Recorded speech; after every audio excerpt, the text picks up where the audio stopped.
9 experienced hikers entered Russia's frozen mountains in January 1959. None of them walked out alive.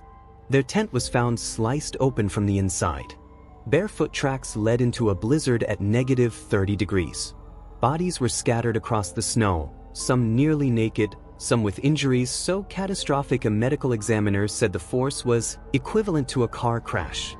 One victim's tongue was missing. Another had a fractured skull.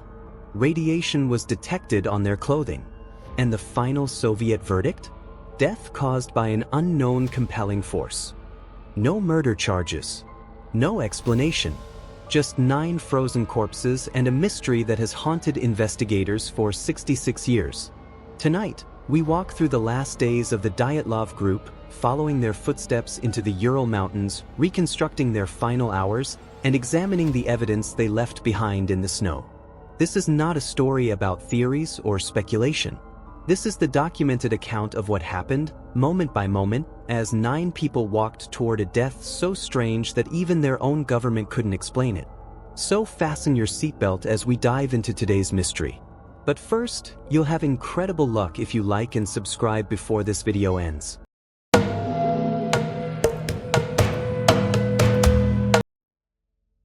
January 23, 1959, Sverdlovsk, Soviet Union. 10 young people gathered at the Ural Polytechnic Institute with backpacks, skis, and cameras. They were setting out on an adventure that would earn them the Soviet Union's highest hiking certification, Category 3. This wasn't a casual weekend trip. It was a grueling winter trek through some of Russia's most unforgiving wilderness, designed to test every survival skill they possessed. Igor Dyatlov, 23 years old, was the expedition leader. A fifth-year radio engineering student with extensive mountain experience, he'd planned the route meticulously. With him were 8 others, students and recent graduates, most in their early 20s, all experienced hikers who'd trained together for years. The youngest was Lyudmila Dubinina, 20, an economics student known for her infectious enthusiasm. The oldest was Semyon Zolotaryov, 37, a mysterious figure studying for his instructor certification who'd only joined the group at the last minute. There was Zinaida Kolmogorova, 22, one of the few female engineering students at the institute. Rustam Slobodin, 23, an amateur poet who filled his diary with verses about the mountains.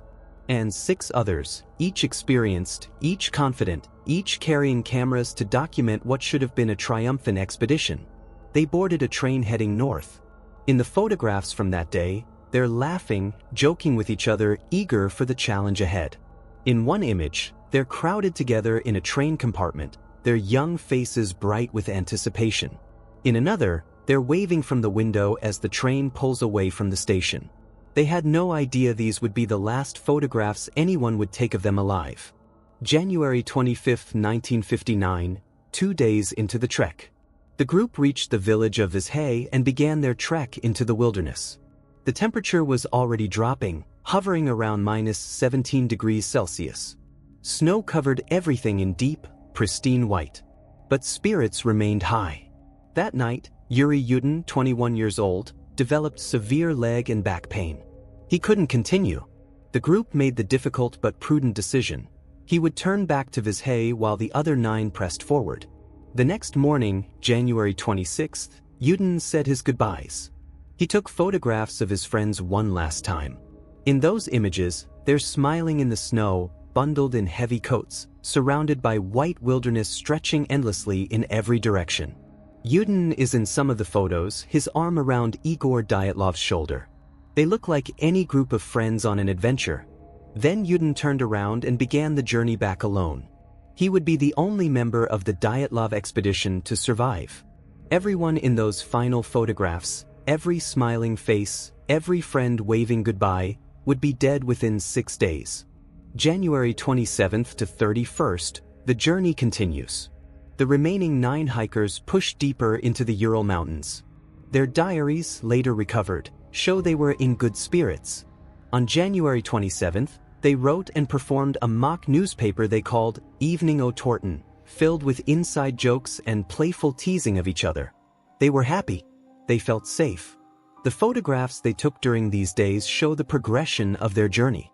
dense forests giving way to open snowfields, mountains rising in the distance. The hikers skiing in single file, creating a dark line across endless white.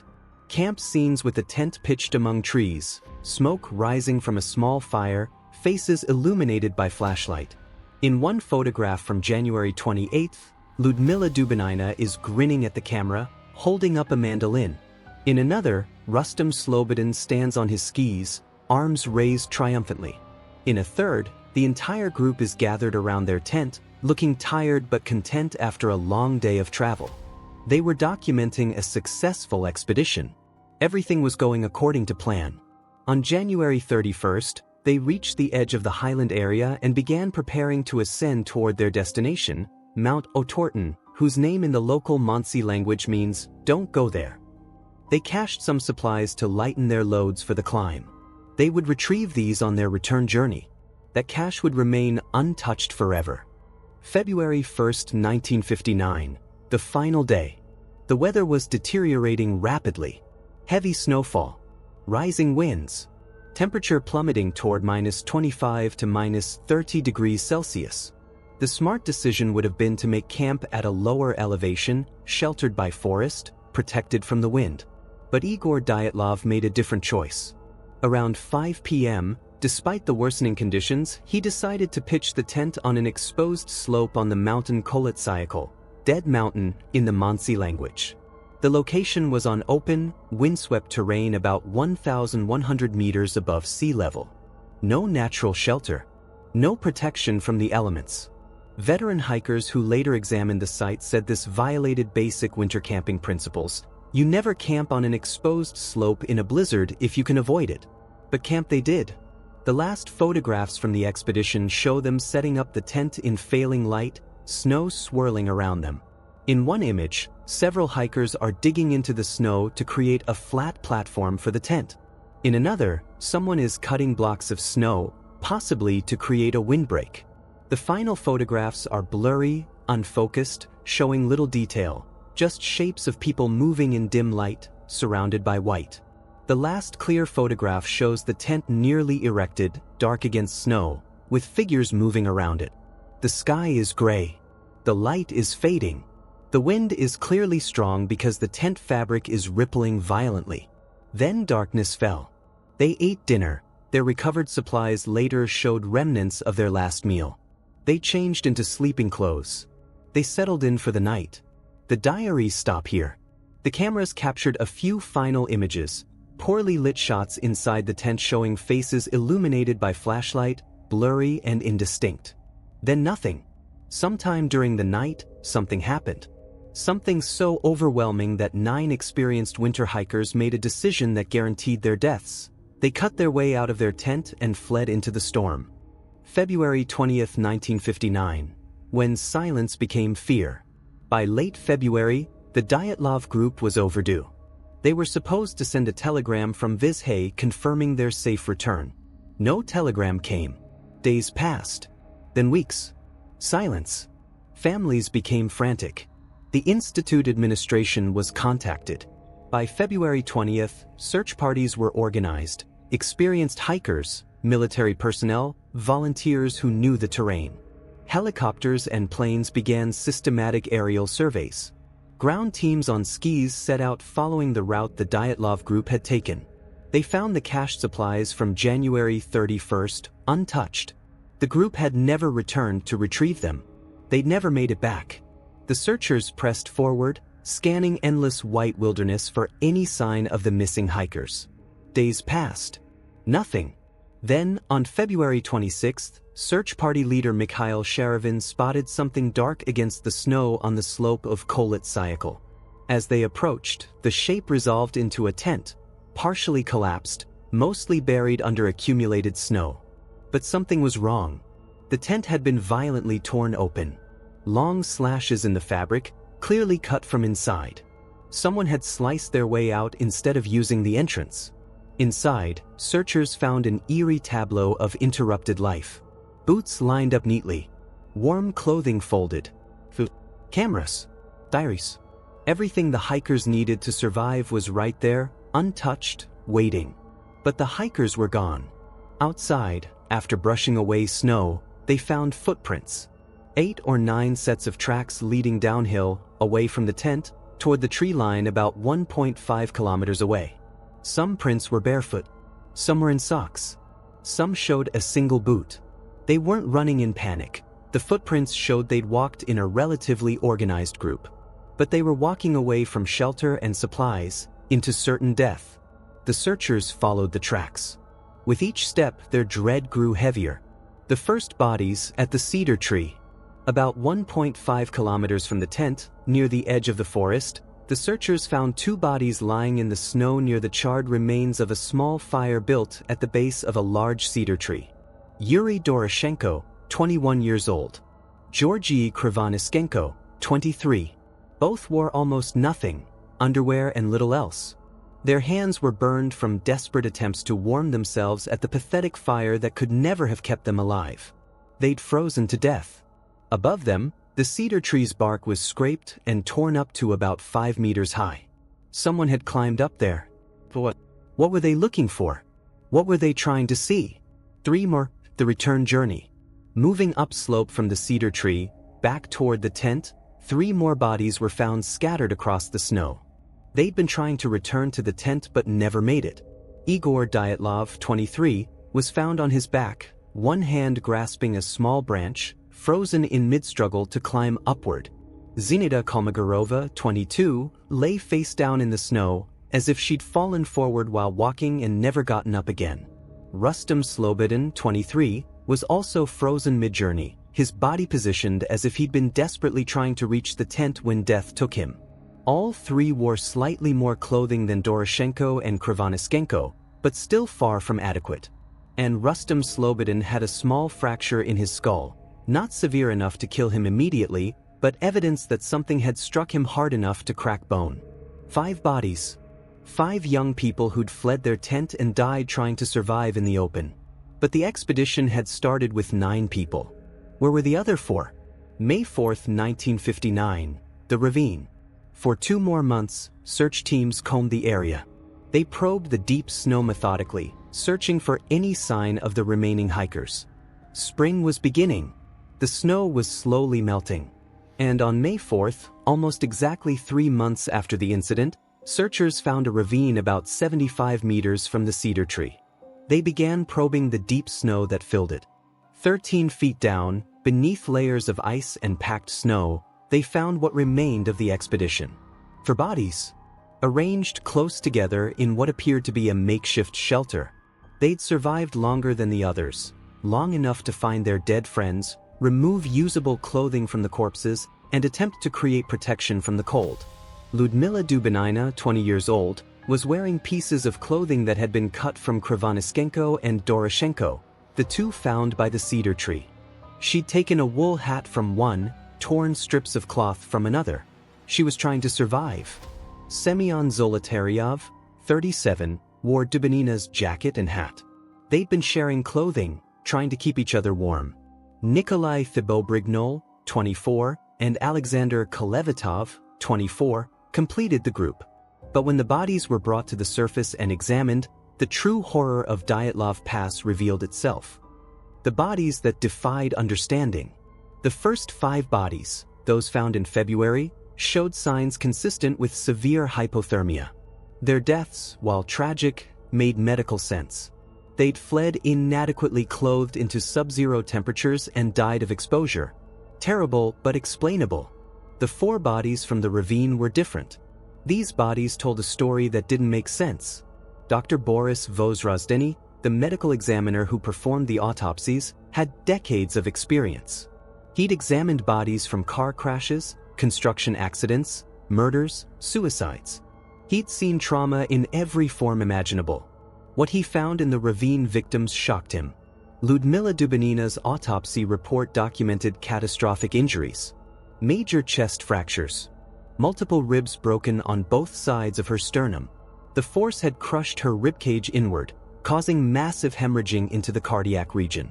This wasn't superficial damage. This was trauma that had destroyed the structural integrity of her chest cavity.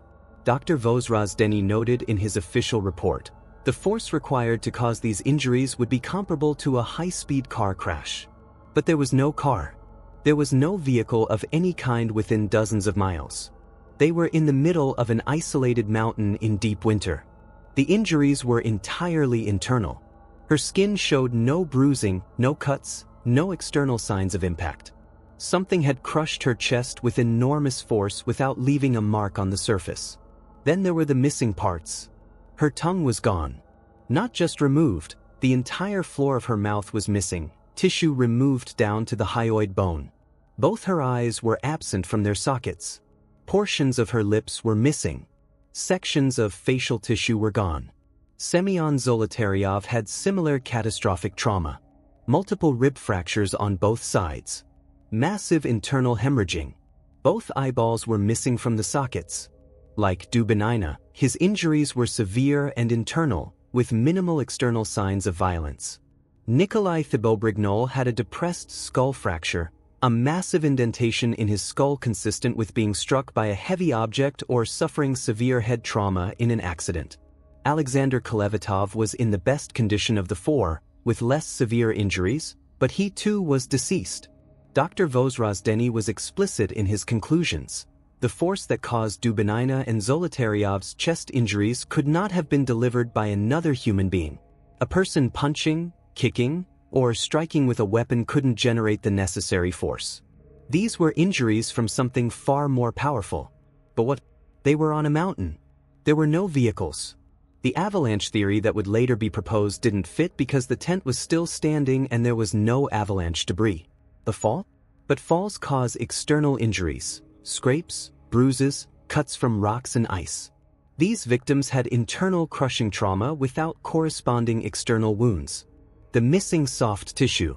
The official explanation for the missing tongues, eyes, and facial tissue was scavenging by animals. Bodies left exposed for months will lose soft tissue to crows, rodents, and other scavengers that target eyes and mouths first.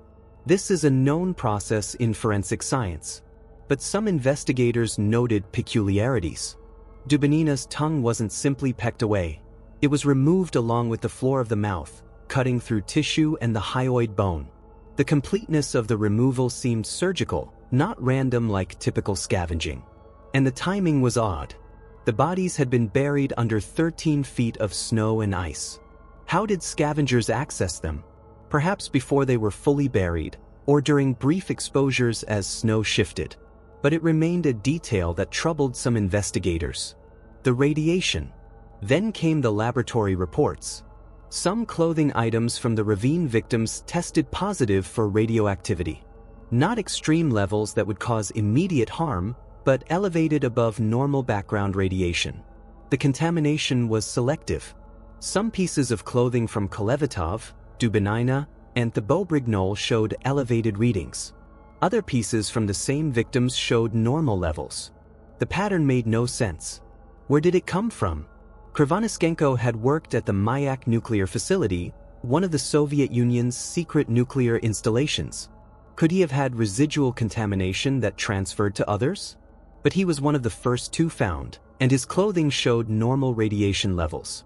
How did contamination reach clothing that came from him but not appear on his own body? Environmental sources? The area wasn't known for natural radiation. Contamination during clothing manufacture? Possible but unlikely given the selective pattern. The radiation readings were included in official reports but never adequately explained. Based on the evidence, investigators reconstructed a timeline. February 1st, sometime between 9 p.m. and 11 p.m., the group cuts their way out of the tent and flees downslope. All 9 walk together, most wearing inadequate clothing.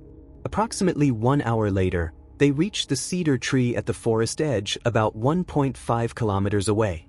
Doroshenko and Krivonischenko start a fire.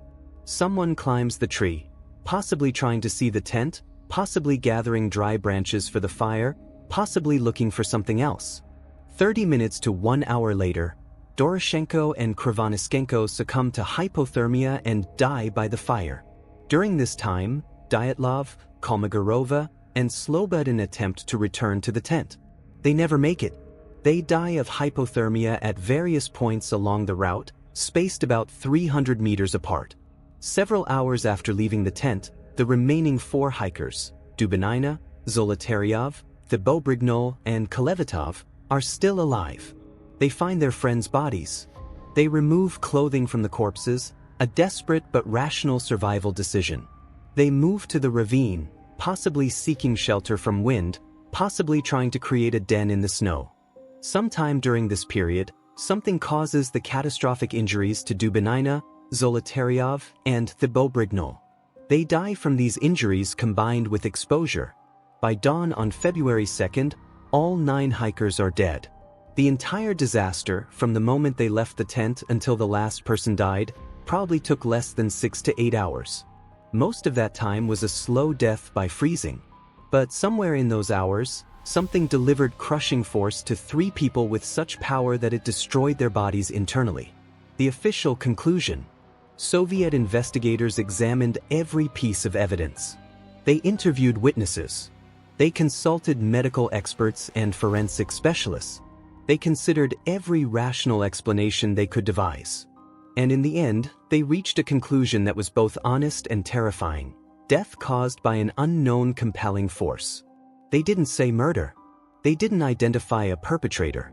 They didn't even specify what kind of force: natural or artificial, accident or intent. They simply admitted, "We don't know what killed these people." The case was officially closed on May 28, 1959. Documents were classified. The area was marked off-limits to hikers and expeditions for the next 3 years. And the Dyatlov Pass incident passed into legend, a mystery sealed by government decree, known only through whispers and rumors. When the searchers recovered the cameras and film from the tent and from the bodies, they developed the images. Most showed exactly what you'd expect: the progression of a winter hiking expedition. Happy faces, mountain scenery, camp setups, the routine documentation of a trek. But 2 photographs have never been adequately explained. The last frames on one camera are severely overexposed and blurry. They appear to have been taken at night or in very low light. You can barely make out shapes, possibly trees, possibly people, possibly nothing but accidental exposures. The images are so degraded that multiple interpretations exist. Some see figures in the trees. Others see nothing but darkness and film damage. These images were taken on the final night, February 1st, after the group had made camp. They're the last photographs before whatever happened. Were they accidentally triggered? Were they deliberately taken to document something the hikers saw? Or are they simply overexposed shots that show nothing meaningful at all? We'll never know. But they remain haunting. Final images from cameras held by people who would be dead within hours, showing something. Or nothing. The tent was recovered and examined. The cuts were clearly made from inside, using a knife. Long, deliberate slashes, not small holes or tears. Someone inside the tent had cut their way out with urgent purpose. The entrance was accessible. If you needed to exit quickly, you'd simply open the flap and go. Why cut through the side? Some suggested the entrance was blocked, possibly by snow if a small avalanche or snow slide had occurred. But when the tent was found, it was partially standing, and the entrance wasn't obstructed by any significant snow accumulation. Others suggested they were disoriented, perhaps panicked, and cut the nearest wall without thinking. But 9 people all made the same decision? And the cuts were long and deliberate, not frantic slashing. The tent was also cut from multiple locations. Several different exit points were created. This suggests multiple people cutting their way out simultaneously, or one person creating multiple exits. Either way, it indicates something more than simple panic. The footprints. The footprints leading away from the tent were found in a relatively straight line, heading downhill toward the trees. They weren't scattered or random, they moved in a group, staying close together. This indicated organization, not blind panic. Whatever caused them to flee, they left together and moved with purpose toward a specific destination, the forest. The footprints also showed they walked, not ran. In deep snow and sub-zero temperatures, running barefoot would be nearly impossible anyway, but the stride pattern indicated purposeful walking, not sprint. Some prints showed evidence of people helping each other, Footprints close together, patterns suggesting someone was being supported or carried. After about 500 meters, the prints became impossible to track. Accumulated snow and wind had erased them. The next evidence was the bodies at the cedar tree, 1.5 kilometers from the tent. The cedar tree. The large cedar tree where Doroshenko and Krivonischenko died was examined carefully.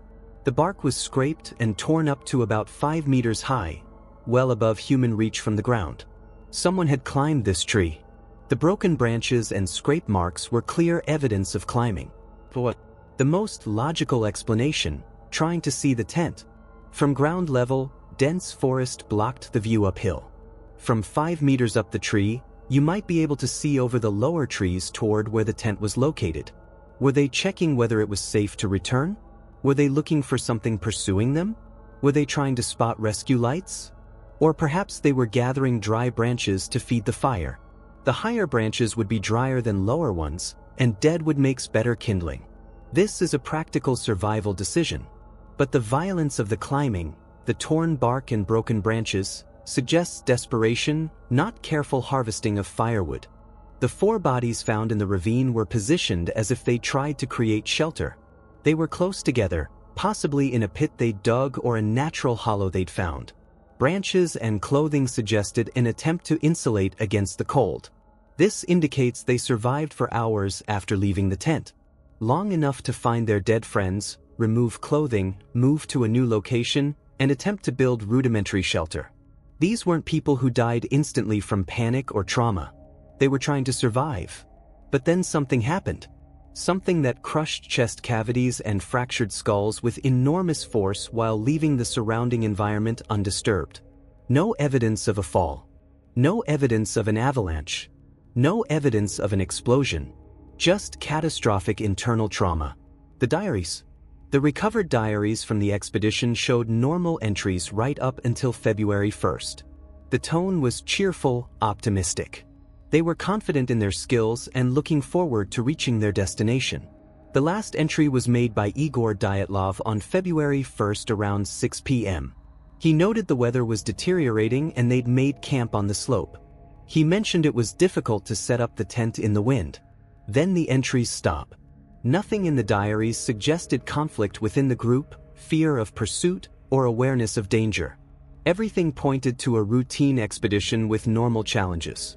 The missing piece. Investigators examined every piece of evidence. They interviewed everyone who'd had contact with the group. They studied the terrain, the weather, the timeline. They brought in experts from multiple fields. And at the end of all that investigation, they had a comprehensive picture of what the group did and where they died. But they didn't have the why. Why did 9 experienced winter hikers cut their way out of their tent and walk into lethal cold? Why didn't they return to the tent once whatever scared them had passed? What caused injuries comparable to a car crash in the middle of an isolated mountain? Where did the radiation come from? These questions had no answers. Not in 1959. Not in the decades that followed. The Soviet government closed the case and sealed the files. For years, the Dyatlov Pass incident was barely known outside the Sverdlovsk region. Then, gradually, details leaked out. Former investigators spoke privately about the strange case. Families of victims shared what little information they had. And the legend grew. 66 years have passed since 9 people died on a frozen mountain. The Soviet Union that investigated their deaths no longer exists. Everyone directly involved, the victims, the initial investigators, the medical examiners, are all gone now. But the mystery endures. And it endures because the evidence doesn't fit any simple explanation. If they died of hypothermia from poor planning, what about the catastrophic injuries that couldn't have come from a fall or the cold? If an avalanche struck them, where's the debris? And why was the tent still partially standing? If they were murdered, where's evidence of an attacker, and why were they killed in such a strange manner? If it was a military accident, why leave the bodies to be found with evidence intact? Every explanation that accounts for some facts fails to explain others. Every theory that seems reasonable hits a wall when confronted with the full evidence. And so the Dyatlov Pass incident remains unsolved. Not because we lack information, We have autopsy reports, photographs, diaries, testimony, and physical evidence. We remain baffled because the information we have doesn't form a coherent story. 9 experienced hikers went into the mountains.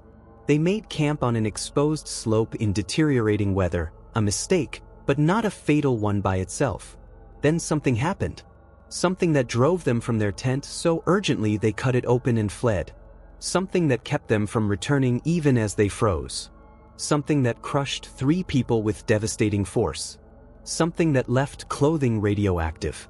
Something the Soviet government couldn't or wouldn't explain. The last photograph from the expedition shows the tent being erected in fading light, with the mountains dark against the sky. In hours, everyone in that photograph would be dead or dying. And we still don't know why.